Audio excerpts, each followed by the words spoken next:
Vous recherchez un radiateur électrique à inertie, mais vous ne savez pas lequel choisir?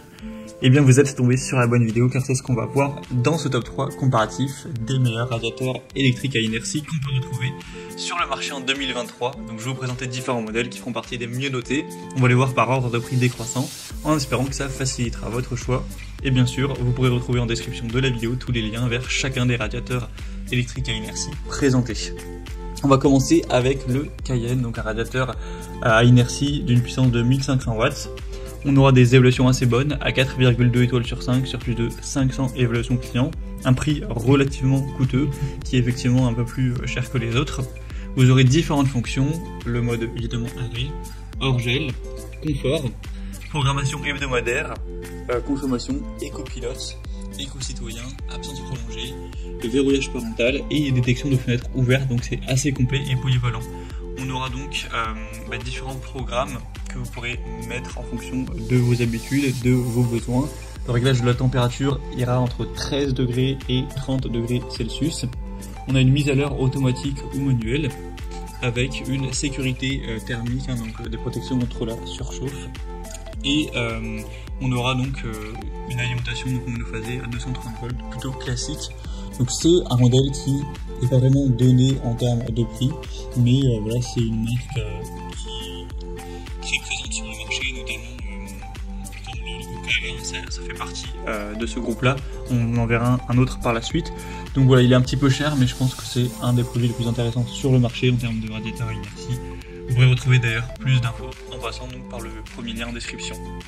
Un deuxième modèle que je vous présente, c'est le Carrera, donc radiateur à inertie. Donc c'est le même groupe, mais c'est pas non plus la même marque.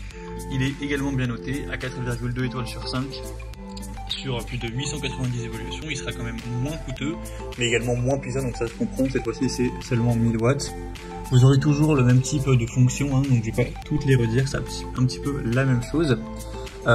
Également un réglage de température entre 13 et 30 degrés Celsius, 4 programmes intégrés que vous pourrez utiliser. Donc en gros vous pourrez programmer par exemple la température que vous souhaitez le matin, le soir, du matin au soir, etc. pour vraiment une fois que c'est réglé ne plus avoir à le faire et pouvoir gagner du temps.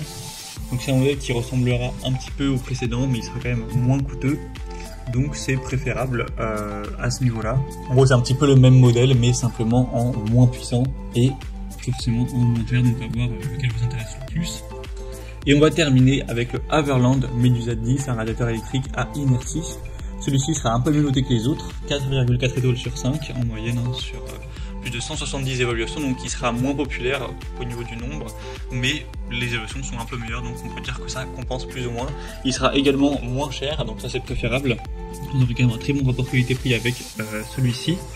Une chaleur douce, c'est un radiateur électrique mural qui vous offrira un chauffage de qualité avec un corps de chauffe à inertie céramique.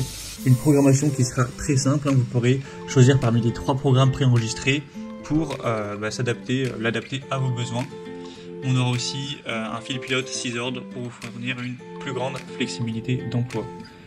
Vous aurez donc 4 modes de fonctionnement: confort, économie, hors gel et veille, ainsi que le détecteur de fenêtres ouvertes qui vous permettra d'économiser davantage d'énergie pour éviter que le radiateur chauffe très fort juste parce qu'une fenêtre a été ouverte et du coup ce soit inutile et que ça gaspille de l'énergie. On aura une très bonne sécurité, donc un système anti-surchauffe, sécurité enfant. Ça répond aux normes de protection et d'étanchéité, notamment IP24, certification de la Commission européenne, etc. C'est quand même une marque qui est là depuis des décennies et également un des leaders sur le marché, donc ça peut être une bonne solution avec, comme je l'ai dit, un très bon rapport qualité-prix.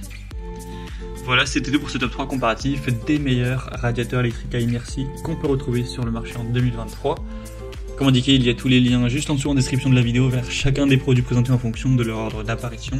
Donc si vous souhaitez en commander un ou voir plus de détails tels que les prix, les évolutions clients ou plus d'infos techniques, cliquez sur les liens en description.